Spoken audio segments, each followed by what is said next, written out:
Hello, spooky crew. Our tote bag drawing is officially closed, and we just want to say a massive thank you to everyone who entered. We are so grateful for the love and the support, and we have loved reading your reviews. Missed the tote? No worries. We're still sending out high-quality vinyl stickers while supplies last. Just email us proof of your rating and review along with your mailing address to thespookydarlings@gmail.com, and we'll get one headed your way. Quick promise, your address is only for mailing the sticker. No emails, no selling info, no funny business, just spooky gratitude. Thanks again for supporting the show. You are the reason we do this. Oh, hi. A quick disclaimer. This episode includes direct quotes from lyrics by Afroman, and some of it is explicit. So we're including it because the case kind of depends on it.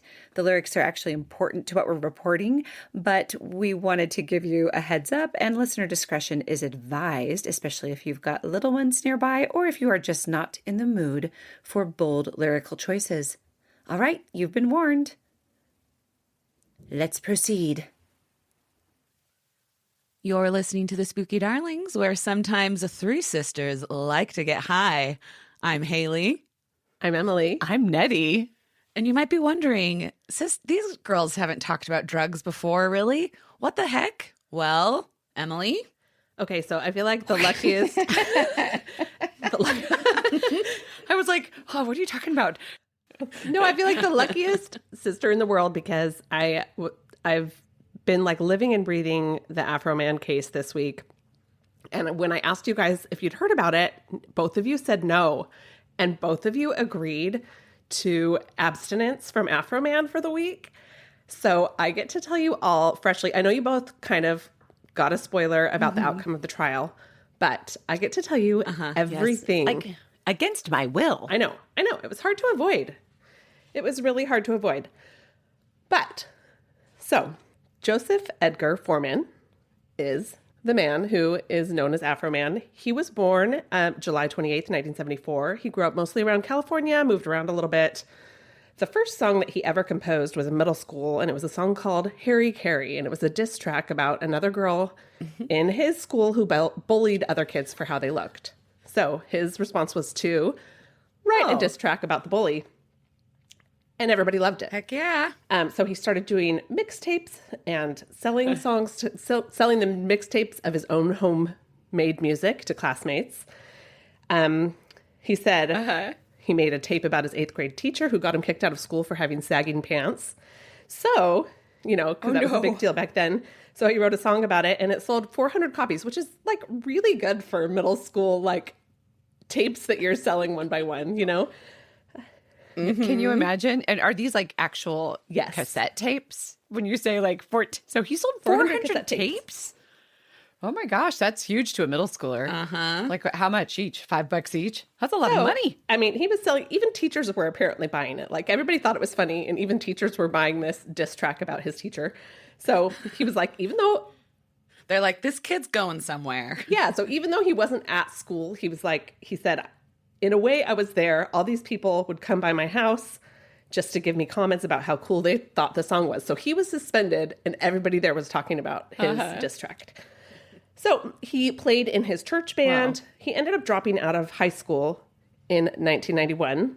So, in his early music career, he tried releasing a couple albums with very little success in 1998 and 1999. And then he moved to Mississippi, and he kind of had a little group that he'd formed, and they released the song that he is now the most famous for.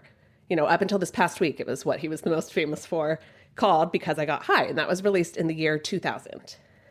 Oh, I kept thinking to myself, we haven't even really talked about him and drug use yet, but apparently it must be a thing. Yeah. Is that why you kept wondering I was referencing weed and stuff? Well, because I really genuinely, now that you mention that, I have heard that song. Okay. But I genuinely was like, I don't know who this man is.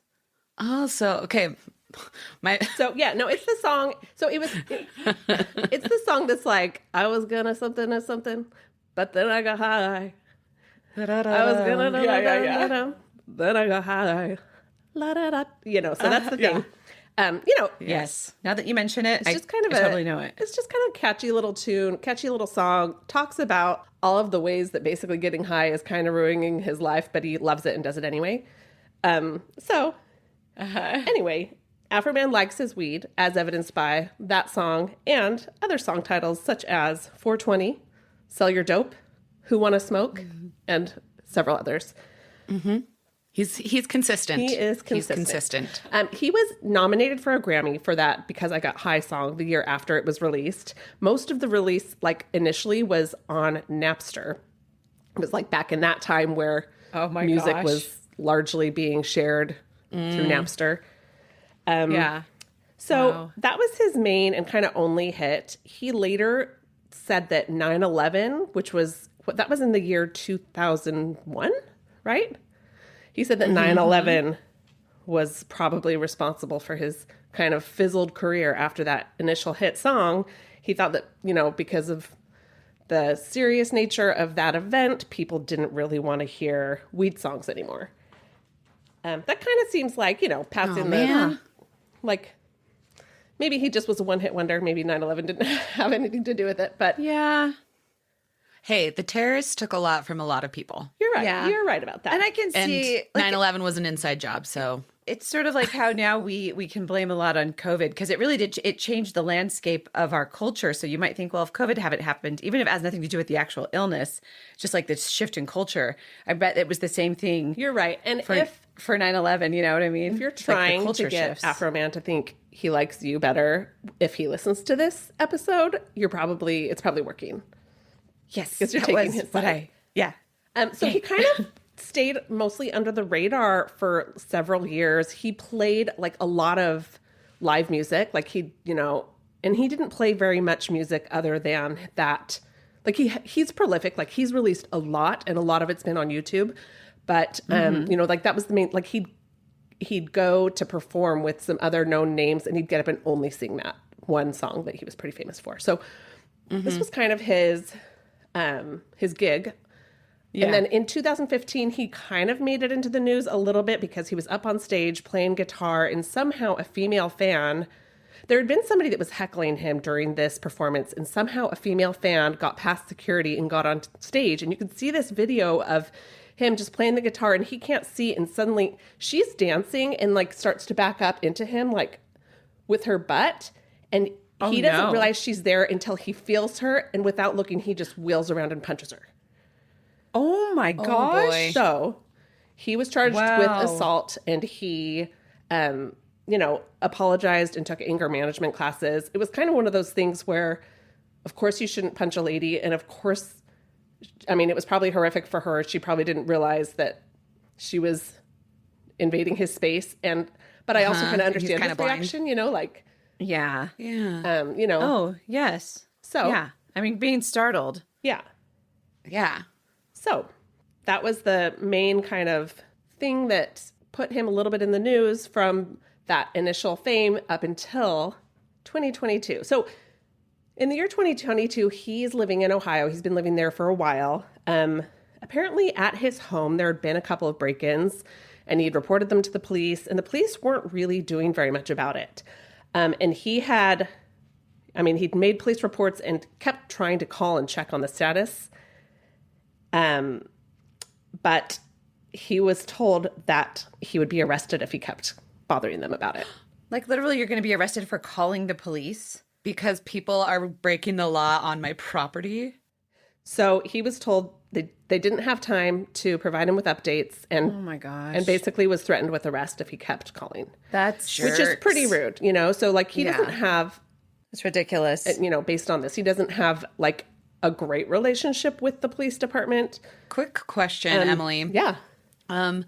Where again is he living in the United States? He's in Ohio now. Okay. And I believe he'd been in Ohio since around 2007. So he'd been there for a while. Yeah. So he said that there was this kind of methed out lady that used to kind of hang out with him, used to hang around. But she started to steal stuff. And stuff was going missing. She took his Pendleton, which, do you know what a Pendleton is?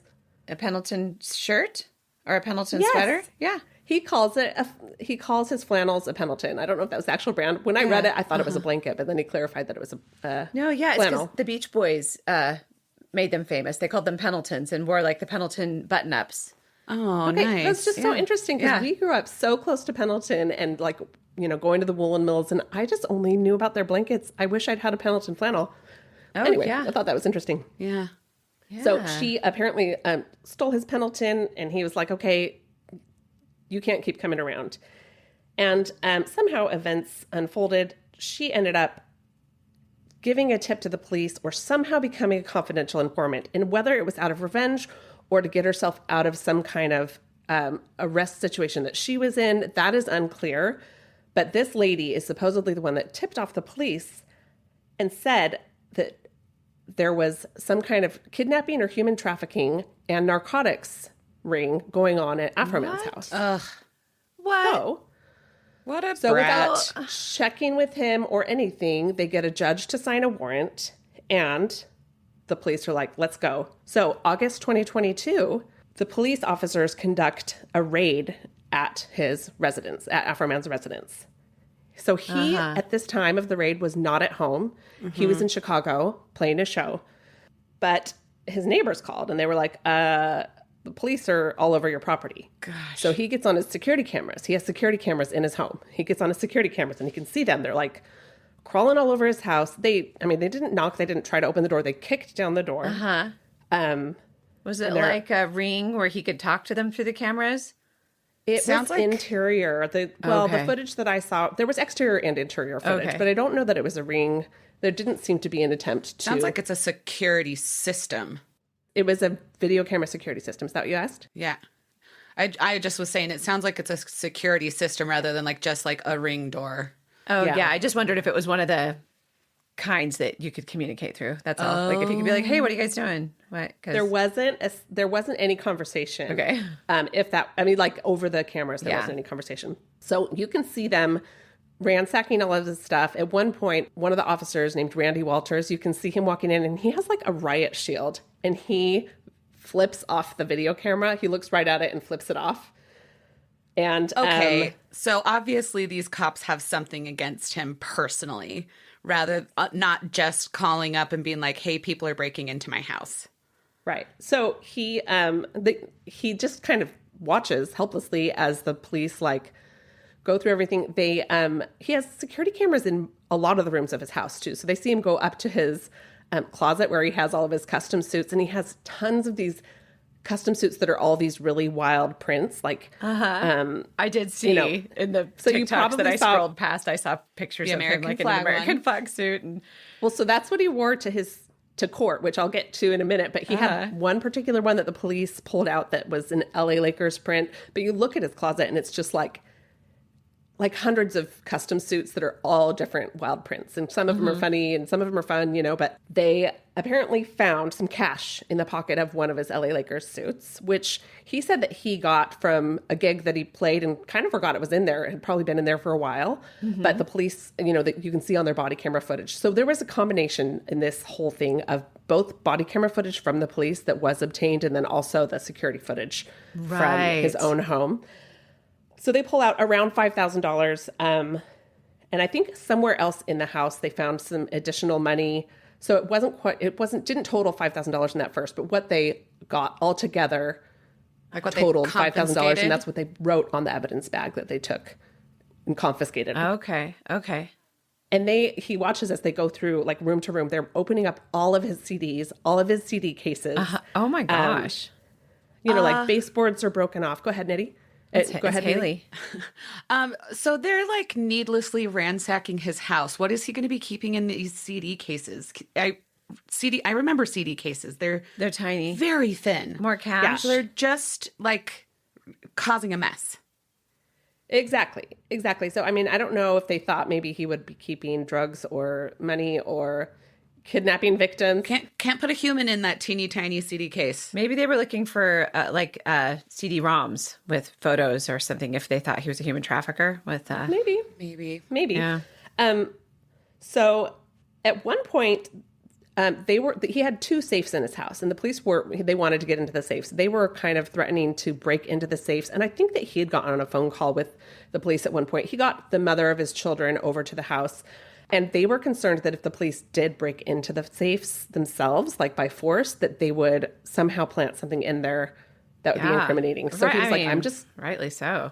Yeah. So he gave the code to his safes to the mother of his children, and she opened it up and showed there was literally nothing inside the safes, nothing inside either one of the safes. And on the video, you can see the police, they're like, one of them is like, this is weird. They knew we were coming. And the other one is like, my gosh, how the hell? He's out of state. And another one is like, well, maybe he's stashing stuff outside of the house. So they kind of maybe thought they were going to find something, but they literally found nothing. They got like, okay, so at one point they realized that the security cameras were playing, and they disconnected those. Oh. So he lost visibility of what was going on. That is so flippin' shady. It is shady. It is. It is shady. And also, they knew he was going to be out of town, so they purposely went to his house, raided, and you said one of them had a shield when they knew he was going to be not home? And flipped off the camera. It's not clear to me if they knew he was out of town or not. But they had like assault rifles. Like, they were not there to have a conversation. Wow. They were, they all had bulletproof vests and assault rifles. It was like, it would have been a terrifying situation if he had been home. Right. I mean, he may have been shot if he had been home. Like, you just never know. So they did confiscate some small amounts of weed and some vapes, and then that money that I told you about earlier, which they wrote on the evidence bag was $5,000. The damage to his property, including the gate and the door and everything they tore apart, was over $24,000. Oh my gosh. Is Ohio is weed illegal in Ohio? So it is now. It's been legalized, but in 2022, it still wasn't legal, but it was legal for medicinal purposes. And then it was like below a certain amount was decriminalized. So it wasn't like in most cities below a certain amount was not criminalized. So it wasn't anything that he was charged on, like the amount of marijuana that was found at his house. Oh, okay. So no charges were brought. So eventually he is told that he can go down to the police station to pick up his cash that they had taken since no charges were brought. And since there was no evidence of narcotics or kidnapping or human trafficking. So feeling like things might go weird, he invites he invites his attorney and news crews along with him to go pick up the stuff. Okay. And this is when he was informed that the money that they had to give back to him was short $400. What? So, yes. So oh my they gosh. said they took $5,000 from his house, and what they were giving back to him was only $4,600. And they explained that this was just a counting error. And they didn't make any effort to make up the discrepancy. I don't believe it. So he's like, okay, what? And then he's also like, okay, and you guys did a lot of damage and I didn't do anything wrong. Can you help pay to fix this stuff? And they were super rude. And they were like, no, we don't actually have to repair anything when we're acting on a credible tip with a warrant. So they basically refuse to, they're not even like, oh, sorry. They're just like, sorry for the mix up. Or here's like a victim's advocate thing you can go through, or, like, that's unfortunate. Like, yeah, it just feels like a little sympathy goes a long way. Just a little respect. It also feels like they're angry that they didn't find something. Yeah, for sure. Like they were clearly not just trying to like help people, right? Yeah. If there was a victim in this situation, I think they... Yeah, or a bunch of weed as well, like what a lady said. Yeah. So, and also, how is she a credible tip? Yeah, I feel like traditionally meth users are not considered credible. I would have said that too, but they claimed they classified it as a credible tip. So, so he decided to get creative and use the internet to his advantage. And he first signed the broken door and auctioned it off. And he got like about $2,000 or something for that. Okay. And then he took the footage that he had from his security cameras and he started making some music, along with some music videos that were like, I mean, you got to watch them all, guys. Like, it was so much fun going down this rabbit hole of like watching all of the videos and watching the trial. It was so much fun. But the first song that he made was called Why You Disconnecting My Video Camera? And very literal. He took the security footage of the police breaking in and he like cut back and forth and edited himself into different scenes to make it look like he was there but running from room to room ahead of them. And like he'd like try to hide under the bath mat and like lay down on the ground. And he's a big guy. Like it was just, he was being so funny about it. Like he was being pretty hilarious. It was, you know, kind of cheesy, kind of funny, but you know, within this track, there are some disses to the cops that he sees on the footage. There's one female officer that is, you know, like doesn't have a slight build and she has kind of a low voice. So he makes some comments that kind of allude to maybe her sexual preference not being straight. He calls her a racist feminist also. She claims that he calls her a racist feminist, and he claims that she had sex with his own wife. So like he's saying that. And he says, I mean, I don't know. We can cut this out. Ex-wife, I know right? Mom and Dad listen. He says it's fine. This is our she podcast. ate her like a pizza. So, and he's calling them all thieves. He's calling them crooked cops. And then there's this one cop that, like, you can see in the video footage that he walks through the kitchen and there's a glass dome with a lemon pound cake in it. And you can see the officer kind of look at it and then do like a longing double take at it as he walks by and he kind of walks slowly. And it's funny, you know? So he calls him Officer Pound Cake in this song. Okay, I did accidentally hear this one. Isn't it Officer Lemon Pound Cake? Yes, but not to be confused with another song that he makes later that dives deeper into the pound cake guy. My bad. And you know what? I might be adding in some other disses that came from other places. But the next song that he made was, so this first one was like a fast-paced kind of rap style video. The second one was called Will You Help Me Repair My Door? It was a slower ballad.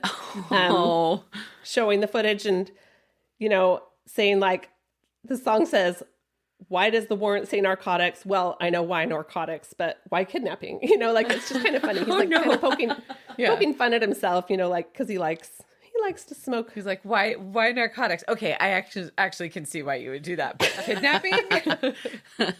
Yeah. So, you know, and I mean, he's singing this as they go through his suits and he's like, are there any kidnapping victims inside my suit pockets? He's like, is there 1,000 pounds of weed inside my suit pockets? You know, he's just kind of singing these silly things as they go through the CDs and as they go through all of his stuff.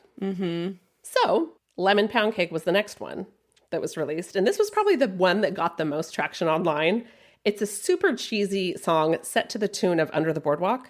But it really heavily focuses. Oh my gosh. I think I've heard this. You have heard it? Lemon pound cake. I feel like I've heard it. Yeah, lemon pound cake. Da da da da da da. Yeah, That's I all think I I've heard of it because I was like, I want to listen so bad, but scroll, Hayley, scroll. Yeah, I think I have heard of this one. So that kind of hefty officer named Sean Cooley, you know, is featured heavily in the video. He was nicknamed Officer Pound Cake in the first song in Why You Disconnecting My Video Camera. In this song, you know, like it keeps showing him looking at the cake and it's saying like, you know, Mama's pound cake tastes so nice, makes me want to cut off a slice. Basically, he wants to put down his gun and cut a slice of the cake. Like that's kind of what he keeps alluding to. And at one point he says that he's hungry because he got high. Like he claims that the officer's hungry because he got high. You know, he's just being funny with this. Right. He's also making posts on social media, like comparing some of these different officers to unflattering characters. He is accusing them on all of his platforms of being thieves. You know, like he's being funny, but he's like, they stole my money. Like this guy looks like so and so. Like they broke down my door and tore apart my house and didn't pay for it, and $400 is missing. It sounds Sounds like they were thieves. Someone was. Yeah. Someone in the evidence closet. So he makes these funny things, like compares one of the guys to Hunchback of Notre Dame. He compares another guy to like a big wrestling guy called King Kong. What's he called? King Kong something. Anyway, like, and then he starts making merch too. So there are T-shirts of these.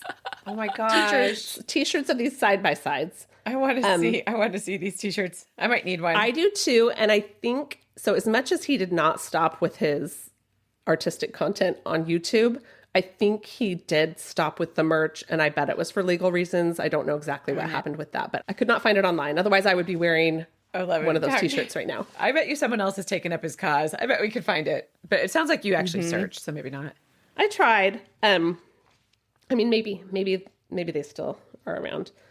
So Hayley's about to do it. She's going to search. Hayley's going to search right now. You're going to find it? Yeah, if you find it, tell me. Send it to the sisters. So several other songs with lots of insults. The officers did not like any of this. And in March 2023, 7 of the involved officers filed a civil defamation suit against Afroman. Wait, the officers filed a suit? Yes. The officers filed a civil suit against Afroman for defamation. Oh my gosh. The ACLU described it as a SLAP case, which is stands for Strategic Lawsuit Against Public Participation. It's kind of like... Go ahead, Hayley. I found merch. Oh, okay. Send the link to me, please. And show it to me visually. Oh, this is the Family Guy. But there's a few different lemon pound cake shirts. Okay, so the one I want, though, is the one with the King Kong Bundy and one of the other officers side by side. Yeah. And we'll get to this in a minute because this comes back into play. So the officers claimed that the videos and posts were false and caused them severe emotional distress. They claimed that it caused humiliation, ridicule, mental distress, embarrassment, and loss of reputation. So the officers are claiming emotional distress because he released songs about them. Yes. And videos. Yeah. Using and, footage. Posts on Instagram and to Facebook. Okay. Stating things like, like insults and stuff like that. I don't even like lemon pound cake.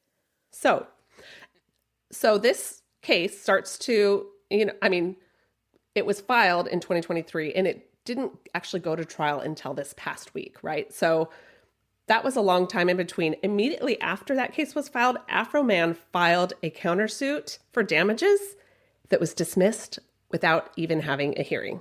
Oh that is gosh. So... Yeah, that's just telling. This isn't even Massachusetts.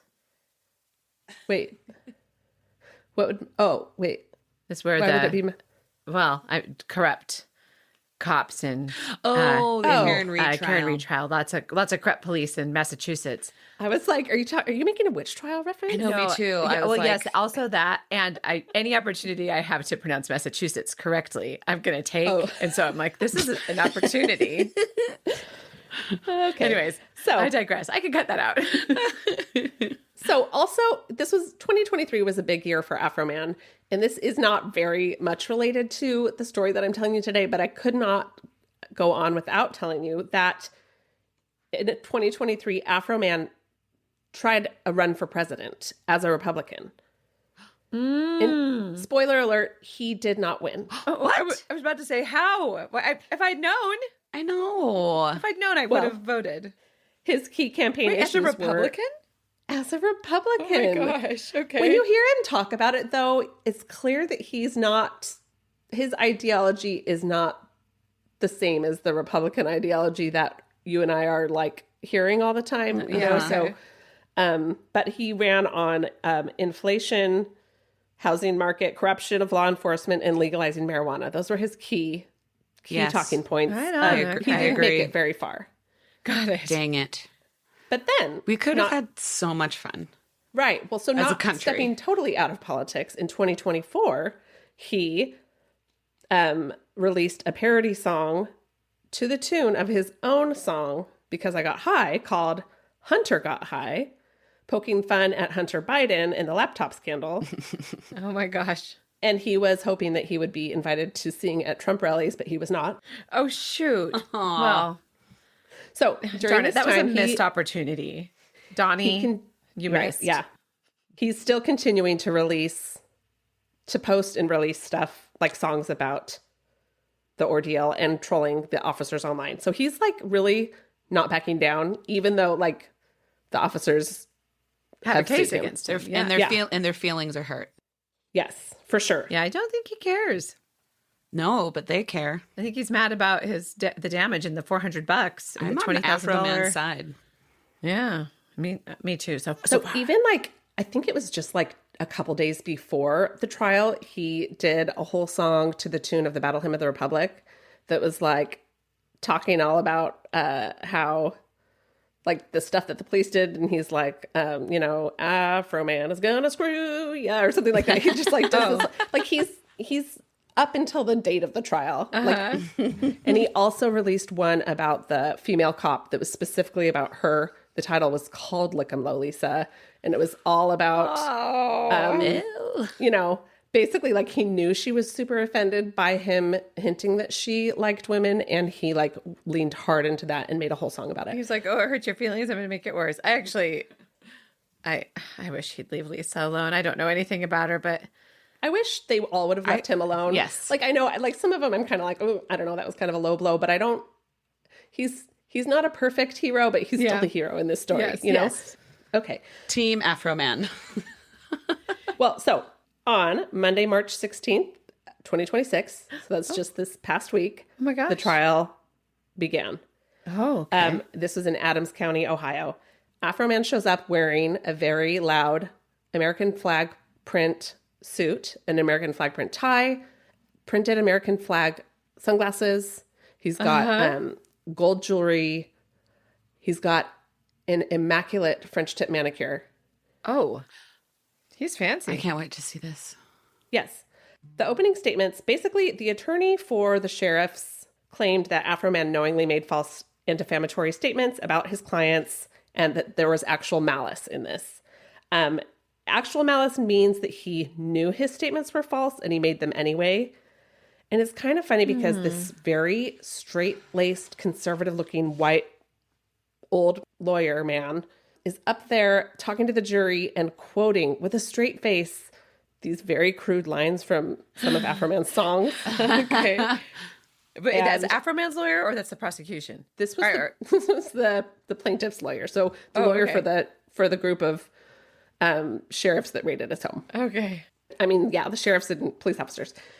So it was really hard not to giggle. I don't know how people in the courtroom were not giggling.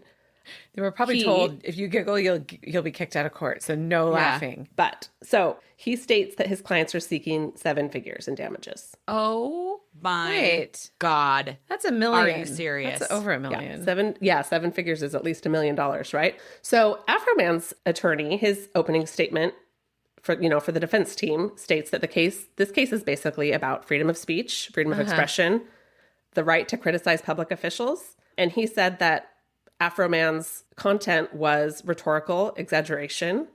And as a musician, that's common and to be expected. So let's get into the witnesses. Okay. The first witness called to the stand is Brian Newland. And he was one of the plaintiffs, and he is the one who counted the money. Okay. He basically just said, we counted it wrong. Liar. There was a song written specifically about him, calling him a pedophile. I think there were some allegations about him sleeping with underage girls that Afroman heard and then latched onto it and wrote songs about it. Yeah. And, so he was on the stand saying how hard it was for him to have these accusations in these songs and to go to sporting events and people would call him a pedo and start playing Afroman songs behind him and it hurt his feelings. Lots of hurt feelings. Yeah. So in cross-examination, it was revealed that he realized that he had counted the money wrong and didn't amend it. It didn't amend the discrepancy in his money report. So, how would Afroman know that they caught the mistake and knew it was a mistake? I mean, I think somebody didn't just pocket. There's a more likely explanation about why the money Right. there was a difference. If it was a mistake, right? So they're laying the groundwork though that Afroman doesn't know, he could reasonably think that they are thieves, and they're saying that he knew they weren't, and they're still calling it that, right? Because they keep pretending that their feelings aren't hurt by the other, like, name calling and stuff. But obviously that's more what it's about. But they keep trying to say that, no, it's my reputation and being called a thief. Oh, okay. You know? So. Yeah, well, anyway, maybe count money right. It's not that hard. Yeah.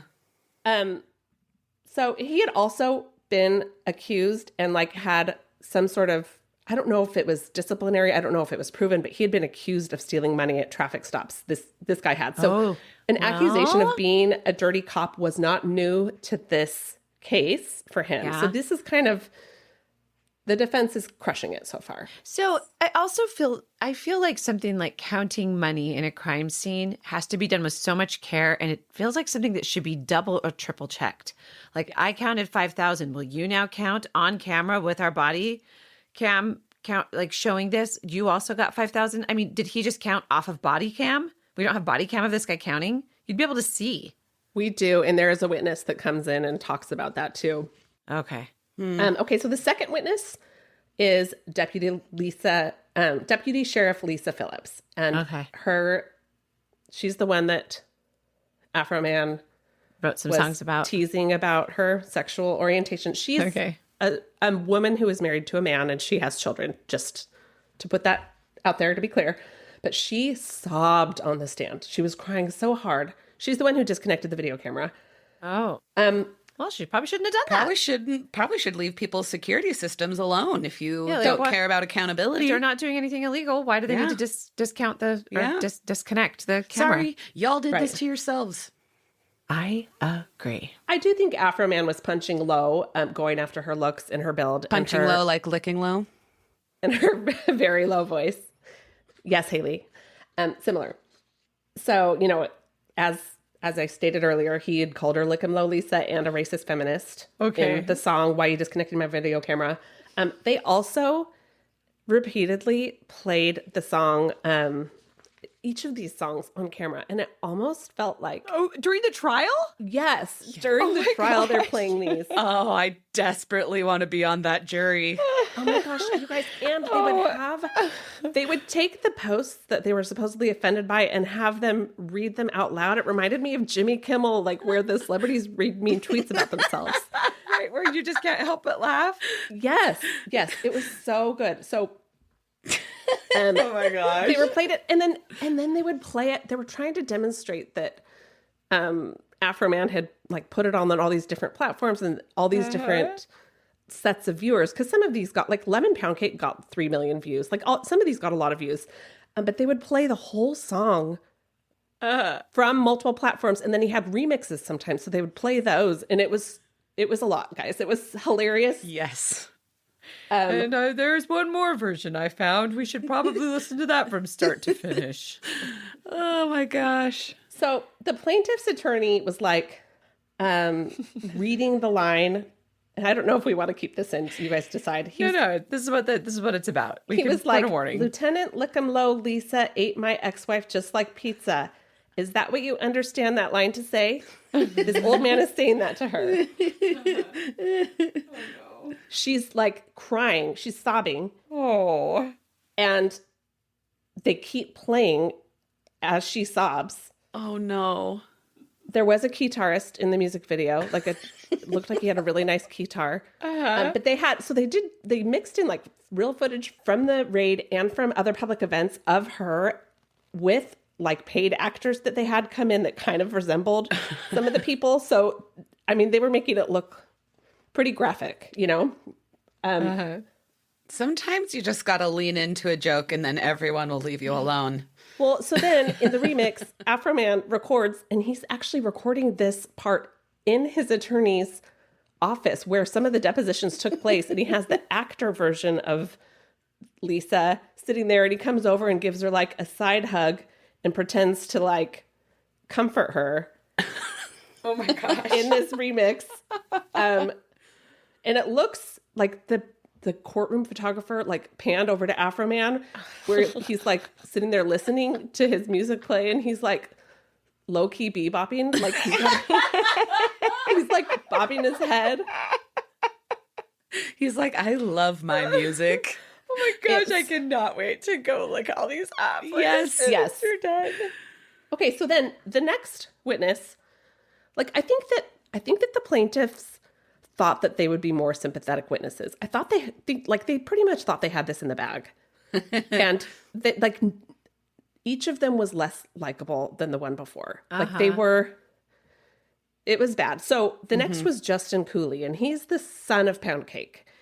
And he's a cop as well? He is a cop, and he was part of the raid. Oh my gosh. So it's a family affair. So he's got a real attitude on the stand. He testifies a little bit about the chain of custody and how they mark the bills that go into the bag. And they would have put like, oh, there were, this number of 20s, this number of 5s, whatever. They're supposed to do that. So he kind of talks about that. But then he's made to read this post that Afroman wrote, I think on Instagram, that said, Deputy Phil, he's having to read this himself about himself. Okay. Oh, okay. Deputy Phil dipshit receding hairline Collins. He's only 20 years old. LOL. This job is stressing him out. The pressure of finding pounds of marijuana in kidnapped victims in suit coat pockets is tremendous. LOL. Do you know this guy? And I mean, it goes on, but he has to read this, and then the defense is like, okay, can you tell me what fact about you that receding hairline or dipshit refers to? And he's like, I'm sorry. And they're like, what private fact about you does that refer to? And he's like, there's a picture of me. It says, I wouldn't trust him with methamphetamine crack ass alone in my house. I find that pretty insulting. And the defense is like, so that's what you're suing on? And he's like, can't be trusted with crack. He's like, I told you this is one of many. So the defense is like, okay, so one is dipshit. We're going to go through. One is receding hairline, and one is meth heads. They're literally like going through, like, Who are the defense attorneys? Who are the defense attorneys? Oh my gosh, you guys, they were immaculate. They were so good. Yes. There was one main one. He was kind of a heftier guy with a big beard, but he held it together so well. So good. So, oh my gosh. Next witness, Mike Estep. He'd been with the sheriff's office for 24 years. He was also called a thief in the music video. Says it impacted him greatly. It turns out his wife had stolen a felony sum of money from her employer in the past. Years before. So they're basically like, the defense is like, how is this new thing of you being called a thief impacting your like reputation when your wife was already convicted of this? Like this, and the this judge is like, why on. would you do that to the jury? He like interrupts. He's like, why would you do that to the jury? And he's like, I'm just he's like, I'm just establishing. Like they're saying that this impacted his reputation, and I'm contending that it's not. Right? Oh my gosh. So the judge is also a little biased as well. It seems like he is, honestly. Yeah. Like that was my impression was that the judge was not impartial. He's a regular Beverly Canone, regular Auntie Bev. If you'd like to know who that is, she's from Massachusetts. Canton. Good job. Good pronunciation. So there was a post that Afroman made, I think on Instagram again, of Mike Estep side by side with King Kong Bundy, who was a wrestler, calling him King Kong Bundy. Calling him Colonel King Kong Bundy.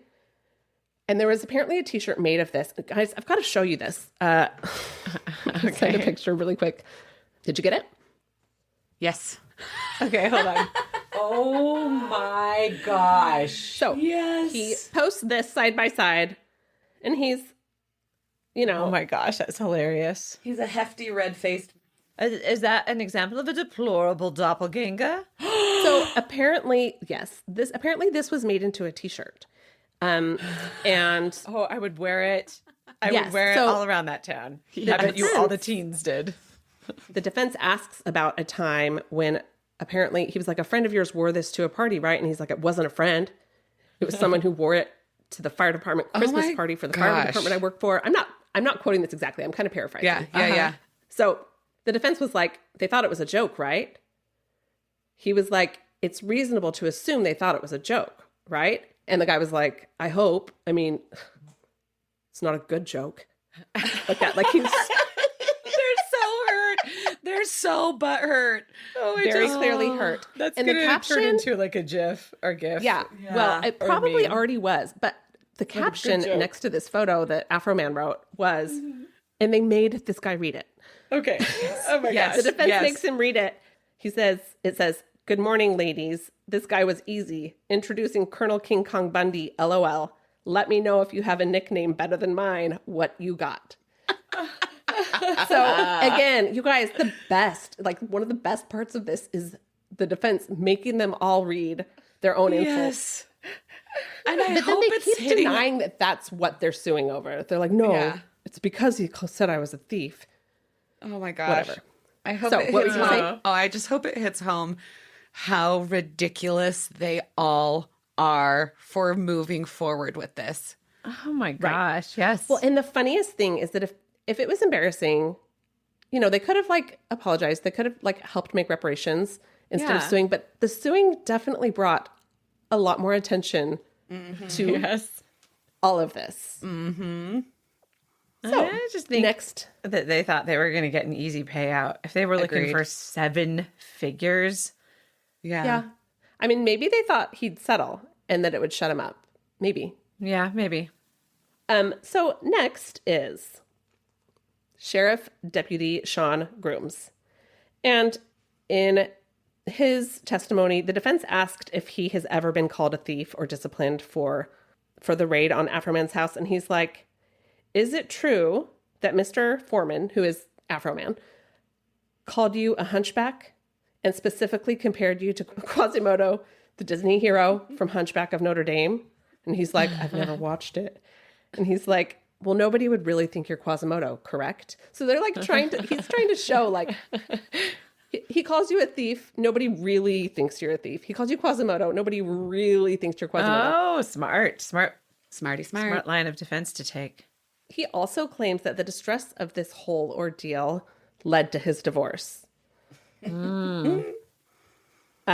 he Yeah. sure that it wasn't 9/11 that led to his divorce?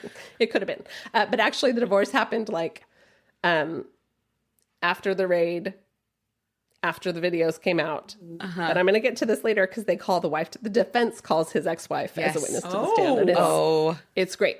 Yes. So You saw that too? No, I can't wait. Oh, I thought you were saying yes. Yes, indeed. I am You're excited. like, yes. I'm so excited for all of this. Just anytime you're like, and they made him read the song lyrics so or good. whatever, I'm just like, This is amazing. Yes. I okay, love so this. next, Officer Sean Cooley, aka Officer Lemon Pound Cake. He's comes up and He will never live that name down. no, he will not ever. His shirt is a little too long, so the cuffs like go up to his thumbs and make his hands look tiny. And he's a very like kind of hefty man.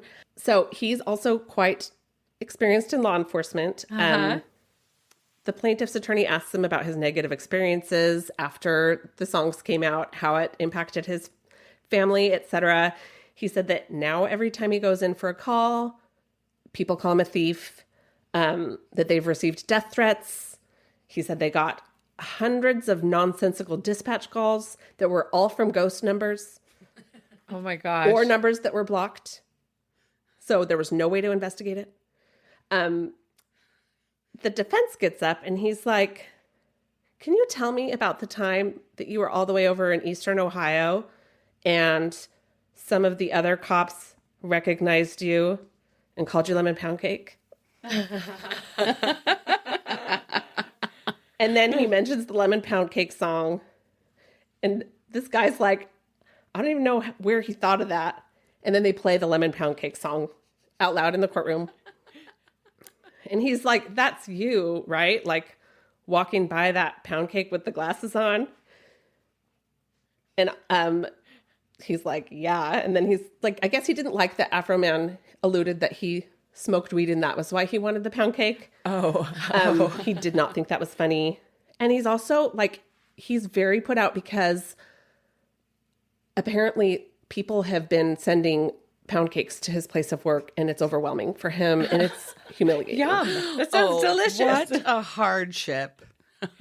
Yeah. I bet he ate the first few. Does he not know that there's starving children in this world, and he's upset about having food sent to him? Come on. I like, in his position, I don't think I would be comfortable eating any of those. I'd be scared they were like laced with laxatives or something. But good point. Yeah. Yes, like, but you give them to the children. Yeah, kids don't know. Yeah, kids don't mind diarrhea. Where do they have to be? They're gonna break it. Yeah. Okay, so the next witness is probably the biggest turd of them all. His name is Sergeant Randy Walters. And just like a week before, maybe 2 weeks before the trial, Afroman came out with another song called Randy Walters is a Son of a Bitch. This one's ringing a bell too. How does it? Yeah, the melody. Maybe you've heard it. So, in the song "Why You Disconnecting My Video Camera," Afroman called Sergeant Randy Walters Beetle Bailey. Who you guys know who that is? That's the like cartoon comic strip. I know who it is. I think that he was supposed to be kind of lazy. It was a comic strip, and it was also our nickname for Hayley growing up. Hayley Beetle Bailey. Yeah. Okay, so he also called him Gomer Pyle, which is from Full Metal Jacket. It's the dumb guy played by Vincent D'Onofrio from Full Metal Jacket. Oh my gosh, yes. Okay. It also alluded to Afroman having sex with Randy Pyle's wife, doggy style. And again, why isn't she suing? They play all of took these it as a compliment. songs and insults, and they're reading them and playing them again and again in the courtroom. So the defense goes through all of these insult comparisons, and he's like, like, are you being painted in a false light because of the comparison to the comic book character or the guy from, whatever? And he's like, no. And he's like, so you're solely being painted in a false light due to Mr. Walters saying he had sex with your wife. And Randy Walters is like, Mr. Walters does have sex with his wife. Mr. Foreman doesn't, because he accidentally slipped and said Mr. Walters. And he's like, okay, good catch. So they're claiming that the defamation statement that he said he had sex with your is that he had sex with your wife. And Randy's like, yes. And then the lawyer's like, and that painted you in a false light. And he's like, it has caused me tremendous pain in my life. And the lawyer's like, yes, but does it paint you in a false light? He's like, we've got to get to the false light part first. And he's like, yes, that my wife is cheating on me with Mr. Foreman. And he's like, we all know that's not true, correct? And he goes, I don't know, and shrugs and like gestures around. Oh my gosh. Oh my gosh. Is he? Oh. I would be so mad if I was his wife. I would too. They're getting divorced. Was she in the room? And then he goes, you don't know if your wife's cheating on you? And Randy goes, you want to go there? And the lawyer goes, no, I just want to ask that question because you said you didn't know. And Randy, still mad, he's like, I've been with that woman since middle school. I would hope she wouldn't. What? And it goes back and forth like this. And that the lawyer's he like... sounds dumb. He sounds too dumb to be a cop. Really insecure. And the lawyer's like, can it be verified as true or false? Randy goes, ask your client. Oh my gosh. And then folds his arms. He is dumb. He is literally dumb. He's dumb and he's mad. And he's the one that... he's the one that walked in and flipped off the video camera. Oh. And he testified with a straight face that he wasn't flipping off the video camera, that there's a light switch that has to be activated by pulling down with one finger. So while it might have looked like he was flipping off the video camera, he was just activating the light. And you can see so clearly in the video, there is no light on his shield that is activated. You know what, though? This is now my excuse anytime I flip someone off. And they go, did you just flip me off? I'll go, shield? No, there's a light switch. I'm activating something. Yeah. There's something that has to be activated with one finger. I can't tell you what, because it is invisible. So oh my gosh, what an idiot.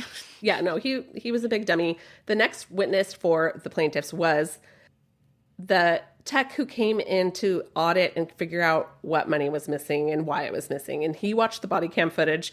And the way he explained it didn't make that much sense to me. But he said that the guy basically was like counting, and he started counting with 2 that were on the floor, and then was like 300, 400, 500.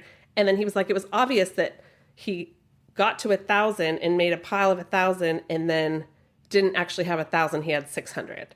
That's what this guy claimed. But without seeing it, you know what I mean?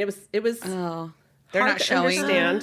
They're not showing They were trying the to footage? say, they're trying to show that nobody took the money. It was just bad counting. So either they're too dumb and can't count right, or they're lying. I don't know which one. Well, why would they, first of all, allow the person who's already been accused of stealing money to be the one to count and not have someone double check? Mm-hmm. It just seems like it would be, they're setting themselves up by not having someone who's trustworthy or having it double checked. They're setting themselves up for being accused of improper counting. Yeah. Like, that was not smart on their part.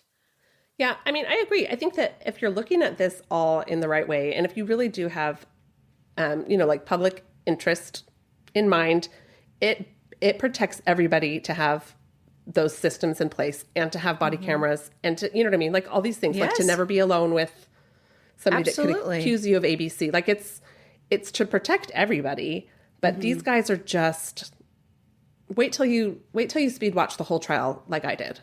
I watched Hooray. it all. It was so good, you guys.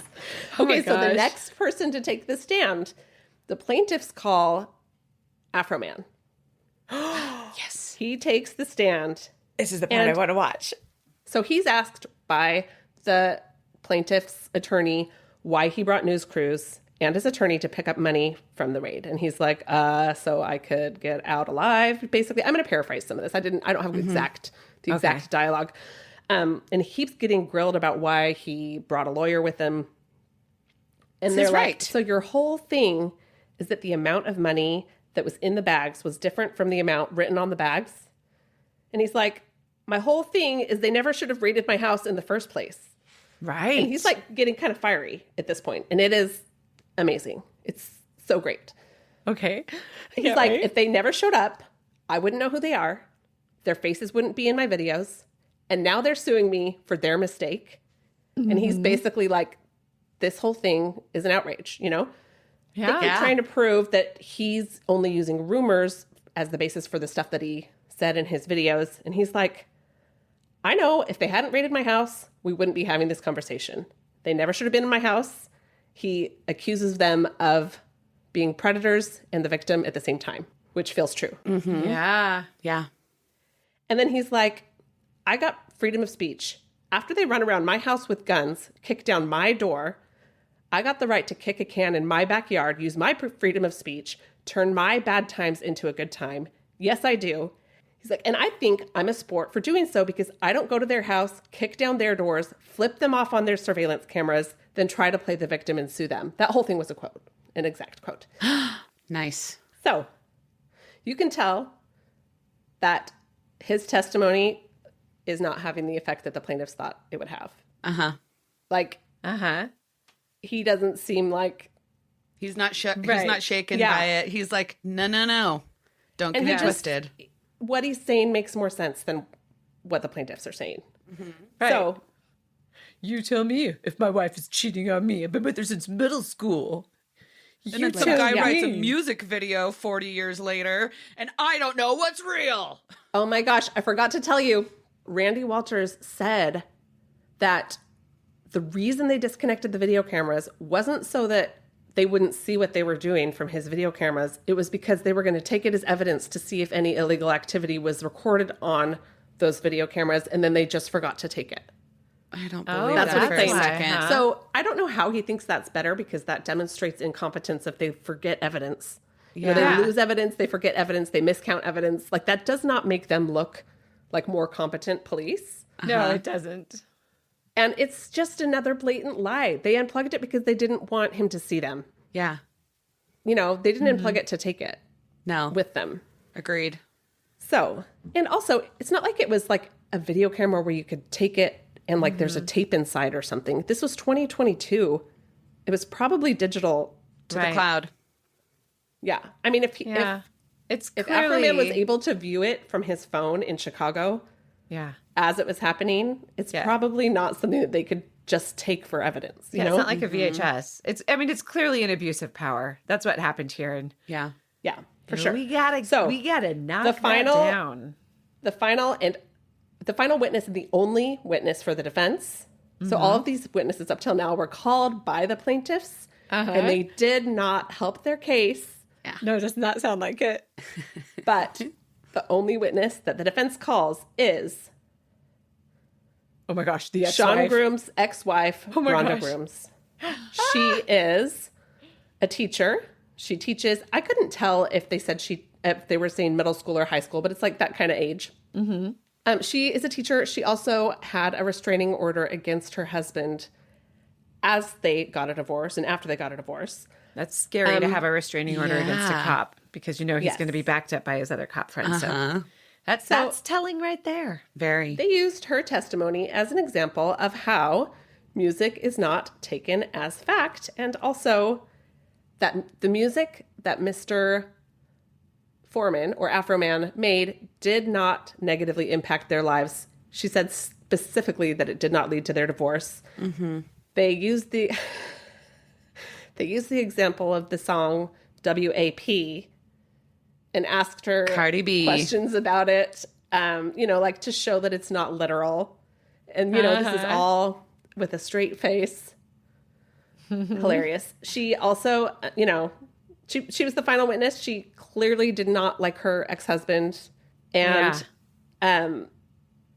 Hayley mentioned this earlier, and I'm just going to reiterate it because I had written this in my notes, but the whole time you can't help but feel that the judge is more sympathetic to the plaintiffs. It's not like overt, but it's there and it feels icky, Yeah.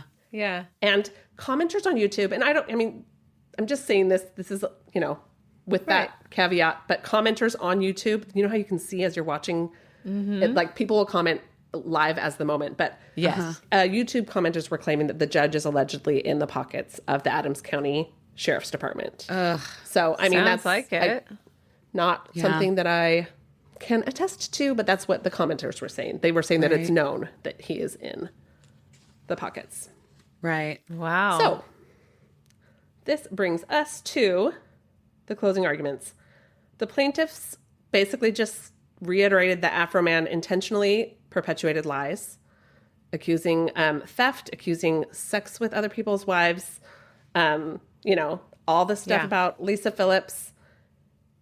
He's like, Afroman thinks it's okay because they executed a search warrant and broke down his doors, but he says that what was worse was the damage to these 7 plaintiffs' reputation, their pain and suffering, their public humiliation, etc. It sounds like they did it to themselves. It's just so laughable. Yes. And he's like blinking excessively and using weird unnatural hand motions as he talks. Like he's kind of jerky hand motions. Is he a robot lawyer? Yes. Oh. Robot lawyer. He's a hybrid robot lizard lawyer. I don't know. He was odd to watch. Oh my gosh. And he asks the jury for specific amounts of money for each of the 7 representative plaintiffs based on how much they suffered. And I'm going to tell you now. Okay, for Lisa Phillips, he asked $1.5 million. Oh, for Brian Newland and Randy Walters, $1 million each. $400,000 to be divided among Sean Grooms, Sean Cooley, Justin Cooley, and Mike Eastup. For a total of $3.9 million is what he's asking the jury. Oh my gosh. Get the hell out of here, guys. So the defense gets up to give their closing statements. This full-bearded man with a purple legal pad, he's basically saying, this is about free speech. This is about music. Not all music is tasteful. Afroman is a rapper. He's a comedian. Music evolves. Rap evolves. And people express opinions through music. Sometimes there's exaggeration in entertainment. He references F the Police by NWA. He's like, nobody thinks they're really trying to have sex with the police. He talks about jokes versus facts. Mm-hmm. People can have opinions and express them. And public officials will be criticized. Their work will be criticized. And we can't, we don't want to stop entertainment and freedom of speech. So that's basically his whole thing. And then the plaintiff gets to come up and do their final closing. Rebuttal, yeah. And he's like, Hey guys, we interrupt this program to let you know that we are entering explicit lyric territory. Proceed with caution and skip ahead about 15 seconds if you need. Here we go. The old guy with the blinking eyes is, the lawyer gets up again and he's like, I fucked his wife doggy style is stated as fact. The packaging of the lie doesn't make it okay. Oh my God. He says this so seriously. And then this kind of annoying judge gives 45 minutes of jury instruction. 45 minutes. That's way too much. It's way too long. And I've never even been on a jury, and I can already tell you that I would have been falling asleep. I would have had that feeling, where your heart, like you feel like your heart wants to pee its pants. You know that feeling? Yes. Oh, yes. Emily, Very I do, familiar and that was with such that. a good way to describe it. I just have a beautiful way with words. Yeah. You do. But I mean, don't defame my heart like that. Yeah. Yeah, no, just Nettie's and mine have bladders, not yours. So the jury deliberates for 6 hours and 19 minutes. And on March 18th at 6:48 p.m., they came back with a verdict in favor of Afroman. Yay! Good. I mean, I On knew the it because I saw steps- that. What did you say? I said, yay! I know you guys both knew the outcome before we started, but I hope I got to share some details. On the I steps knew of the nothing courthouse, about the case. Yeah. on the steps of the courthouse after the verdict was read, Afroman says, I didn't win, America won. Oh. And crowds outside were passing out lemon pound cake. Oh my gosh, was he still wearing his American flag suit? Oh, yeah, he When wore it you all said, 3 I days of the didn't trial. win, America won in his American flag. He wore it all 3 days of the trial. And then in an Instagram post, a little bit after, he films himself, he videos himself. He's got on top of his, I guess it's pretty cold in Ohio right now. He's got on top of his American flag print suit, a white fur coat. Oh. And he just thanks everybody who supported him. And he's like, God bless you. God bless America. God bless freedom of speech. And that is all I have to tell you about the amazing spectacle of the Afroman trial. Oh my God gosh. bless Afroman. Yes. Yes. Let's make sure we thank Afroman. Yeah. And thank Beyonce. you, Afroman. And Emily, that was so great. Thank you, sisters. What if I knew nothing other than I think I had heard the Lemon Pound Cake song maybe a couple of years ago. I feel like I saw something about that a few years ago, but it was completely not. And when I saw the first TikTok through, I was like, okay, no, I don't know anything about this. Skip. Yeah, I'm pretty sure the Lemon Pound Cake song was either in late 2022 or early 2023. It was around that time frame. Yeah, that must have been that he put nice on. when I saw it. And now YouTube. it's everywhere. It would have been about Everywhere. the time I started on TikTok, actually, because that was when I started on TikTok, and that is probably where I saw it, because that is when Brian Koberger was arrested, and that's when I started my TikTok journey, and I've never stopped. Don't stop. Emily, that was so great. Thank Well, you. Thanks for doing letting it. me. Thanks for letting me share it, and thank you for holding off on watching it all so I could tell you all about it. I just got really excited and wanted to know everything, and I'm glad I got to share it. Oh, the element of surprise was so much fun, and now I cannot wait when we're when we're done recording this afternoon. I'm going to just lay in bed and just watch. Now I don't have to everything. scroll past. There are such Can let great it go. clips of the trial, of the testimony, and then you can go back. I watched all of those diss tracks about the. I mean, he's done so much music that not every single thing that he's done since 2022 is about the raid. So just Right. to clarify, there's a lot that you probably won't need to listen to all of. Be like, But Emily, what a does treat. this have to do with the trial? Is there a particular? Did you watch these on YouTube or a TikTok? Is there a particular TikToker we should follow? Yeah. Oh, yeah. Go to YouTube, and it's OG Afroman is the account. And yeah, I think actually the last I looked, they may have made a a set playlist for the trial related stuff. I think I'm remembering that correctly. But yeah, go take a listen. All right. Thank you so much for listening. We are the Spooky Darlings. If you have any stories, comments, or questions, especially related to Afroman, please email us at thespookydarlings@gmail.com. And you can find us on our social media on Instagram, TikTok, and we are now on YouTube at The Spooky Darlings Podcast. We appreciate your viewership. If you have a moment, please take a little bit of time, write us a review. We are going to start reading. We've actually already started reading some of our reviews on our FUF episode, our follow-up Friday episodes. And we'd love to read your review and leave us a rating, a 5-star rating. We'd love it. Thanks for listening. Goodbye. Goodbye. 5 stars. Afroman. For president. 2028. Yes. I had to do the math in my head real quick, and yes, that's right.